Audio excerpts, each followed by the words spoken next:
নমস্কাৰ লৈ আহিছো এই মুহূৰ্তত এটা গুৰুত্বপূৰ্ণ খবৰ আপোনাৰ ড্ৰাইভিং লাইসেন্স আছে নে যদিহে আপোনাৰ ড্ৰাইভিং লাইসেন্স নাই তেনেহলে আপুনি নতুন বছৰত নতুন নিয়মেৰে লাভ কৰিব ড্ৰাইভিং লাইসেন্স ইতিমধ্যে ড্ৰাইভিং লাইসেন্সৰ ক্ষেত্ৰত ৰাজ্যৰ মুখ্যমন্ত্ৰী ডক্টৰ হিমন্ত বিশ্ব শৰ্মাই কৰিছে ডাঙৰ ঘোষণা এই মুহূৰ্তত জনাম সবিশেষ আমি জনাইছো এই মুহূৰ্তত এটা গুৰুত্বপূৰ্ণ খবৰ নতুন বছৰত নতুন নিয়মেৰে লাভ কৰিব আপোনাৰ ড্ৰাইভিং লাইসেন্সৰ ক্ষেত্ৰত আহি পৰিছে এতিয়া নতুন নিয়ম আপোনাৰ জিলাত থকা দ্বিতীয় কাৰ্যালয়ৰ পৰা লাভ নকৰিব ড্ৰাইভিং লাইসেন্স তাৰ পৰিৱৰ্তে আপুনি নতুন নিয়মেৰে লাভ কৰিব ড্ৰাইভিং লাইসেন্সখন আৰু ড্ৰাইভিং লাইসেন্সক লৈ ৰাজ্যৰ মুখ্যমন্ত্ৰী ডক্টৰ হিমন্ত বিশ্ব শৰ্মাৰ ডাঙৰ ঘোষণা এবাৰ ডাঙৰ ঘোষণা কৰিছে মুখ্যমন্ত্ৰী গৰাকীয়ে আৰু ইতিমধ্যে ৰাজ্যৰ প্ৰায় 126টাকৈ সমষ্টিত মটৰ ড্ৰাইভিং ইনষ্টিটিউট স্থাপনৰ পৰিকল্পনা কৰিছে চৰকাৰে ইতিমধ্যে কেইবাটাও বিশেষ নিয়ম আনিছে ৰাজ্য চৰকাৰে নতুন পৰিকল্পনা কৰিছে নতুন বছৰ ৰাজ্য চৰকাৰে অসমখনক উন্নতিৰ দিশত আগবঢ়োৱাৰ ক্ষেত্ৰত অসমৰ পৰা বিভিন্ন ধৰণৰ দুৰ্নীতিসমূহ শেষ কৰাৰ ক্ষেত্ৰত ৰাজ্য চৰকাৰে বিশেষ পদক্ষেপ গ্ৰহণ কৰিছে আৰু তাৰ ভিতৰত অন্যতম হৈছে ড্ৰাইভিং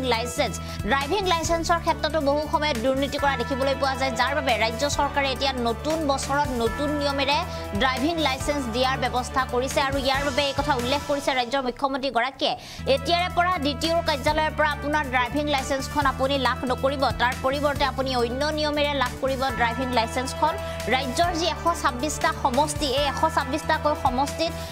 বিভিন্ন ধৰণে ৰাজ্যবাসীৰ সুবিধা হোৱাকৈ মটৰ ড্ৰাইভিং ইনষ্টিটিউট স্থাপনৰ পৰিকল্পনা কৰিছে এতিয়া চৰকাৰে আৰু আপোনাৰ সমষ্টিত থকা মটৰ ড্ৰাইভিং ইনষ্টিটিউটৰ অধ্যক্ষই আপোনাক প্ৰদান কৰিব এতিয়াৰে পৰা ড্ৰাইভিং লাইসেন্স আপুনি ড্ৰাইভিং লাইসেন্স বিচাৰি এতিয়াৰে পৰা দ্বিতীয় কাৰ্যালয়লৈ যাব নালাগে প্ৰতিখন জিলাৰ প্ৰতিটো সমষ্টিতে ড্ৰাইভিং লাইসেন্সৰ বাবে ড্ৰাইভিং ইনষ্টিটিউট বনোৱা হ'ব আৰু তাৰ লগতে আপোনালোকক ড্ৰাইভিং ইনষ্টিটিউটৰ অধ্যক্ষই প্ৰদান কৰিব আপোনাৰ ড্ৰাইভিং লাইসেন্সখন ইতিমধ্যে যিসমূহ দুৰ্নীতি সংঘটিত হৈ থাকে সেই দুৰ্নীতিসমূহ আঁতৰোৱাৰ বাবে ৰাজ্যৰ মুখ্যমন্ত্ৰী গৰাকীয়ে এই কথা উল্লেখ কৰিছে আৰু লগতে ৰাজ্য চৰকাৰে এই পৰিকল্পনা কৰিছে এতিয়াৰে পৰা আপুনি নিজৰ জিলাতে লাভ কৰিব আপোনাৰ ড্ৰাইভিং লাইসেন্সখন আপোনাৰ সমষ্টিতে আপোনাৰ ড্ৰাইভিং লাইসেন্সখন আপুনি লাভ কৰিব নতুন বছৰত নতুন নিয়মেৰে লাভ কৰাৰ কথা উল্লেখ কৰিছে মুখ্যমন্ত্ৰী গৰাকী আৰু এই মুহূৰ্তত আমাৰ হাতত মুখ্যমন্ত্ৰী গৰাকীৰ সেই বিশেষ মন্তব্য আছে সেই মন্তব্য আমি আপোনালোকক শুনাইছো 4 বছৰ আগতে দ্বিতীয় অফিসত যি ধৰণৰ এক ব্যৱস্থা আছিল মধ্যভোগীৰ ডাঙৰ এখন চক্ৰ আছিল আজি সেই চক্ৰ সম্পূৰ্ণৰূপে আমি নোহোৱা কৰিব নোৱাৰিলেও 90% আমি নোহোৱা কৰিব পাৰিছো 10% আমি নোহোৱা কৰিব নোৱাৰাৰ কাৰণটো কি যেতিয়া ফিটনেস সাৰ্টিফিকেট লব লাগে বা ড্ৰাইভিং লাইসেন্সখন অনলাইনৰ জায়গাত যেতিয়া পূৰ্ণাংগ ড্ৰাইভিং লাইসেন্স লব লাগে তেতিয়া এবাৰ হলেও আমি দ্বিতীয় অফিসত আহিব লাগে এতিয়া আমি তাৰো এটা সমাধান কৰিব খুজিছো যে পাব্লিক প্ৰাইভেট বেসিছত আমি অসমৰ বিভিন্ন জায়গাত ফিটনেস সেন্টাৰ আমি মুকলি কৰাৰ কামত আগবাঢ়িছো প্ৰায় 6টা ফিটনেস সেন্টাৰ পৰিবহন বিভাগে হাতত লৈছে আৰু ফিটনেস সাৰ্টিফিকেট হোৱাৰ পিছত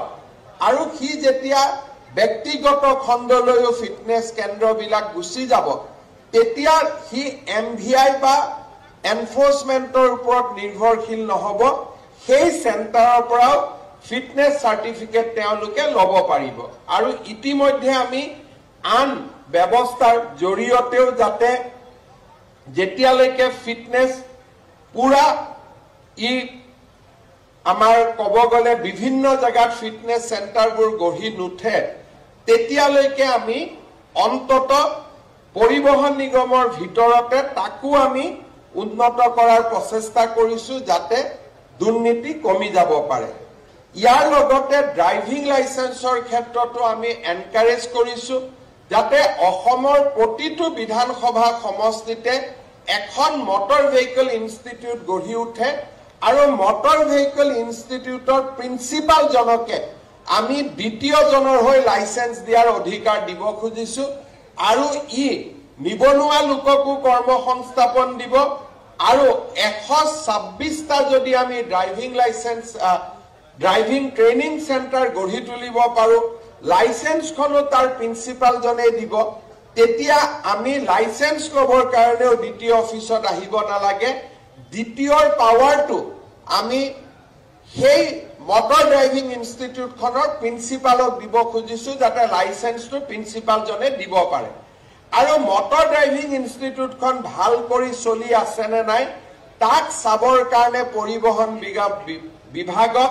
আমি এটা ৰেগুলেটৰ কৰিব খুজিছো যাতে মাজে মাজে তেওঁলোকে সমীক্ষা কৰিব আৰু কোনোবাই যদি ট্ৰায়েল নোহোৱাকৈ লাইসেন্স দিছে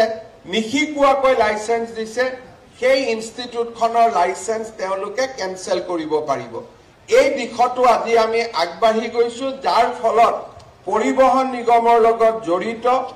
দুৰ্নীতি এক প্ৰকাৰ আমি আশা কৰিছো অহা এবছৰ বা 1.5 বছৰৰ ভিতৰত আমি সম্পূৰ্ণৰূপে নোহোৱা কৰিব পাৰিম